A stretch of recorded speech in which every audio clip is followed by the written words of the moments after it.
Yung question ng subscriber natin, bigla na lang daw siyang tinanggal dahil pinapapasok siya ng Sabado-Linggo pero hindi siya pumasok. Ano daw ba yung pwede niyang gawin?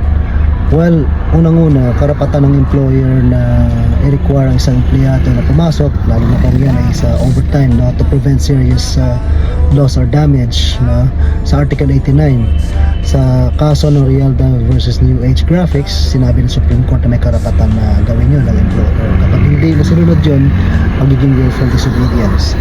Pero sa ilalim naman ng RA 11058, kung ang pagpasok mo sa tingin mo at ayon sa determination ng Department of Labor, yan ay delikado, may imminent threat sa buhay mo, sa kalusugan mo, sa safety mo, then pwede kang hindi pumasok. Pero ipaliwanag sa employer mo yun, no? Ang tawag dyan, right to refuse unsafe work.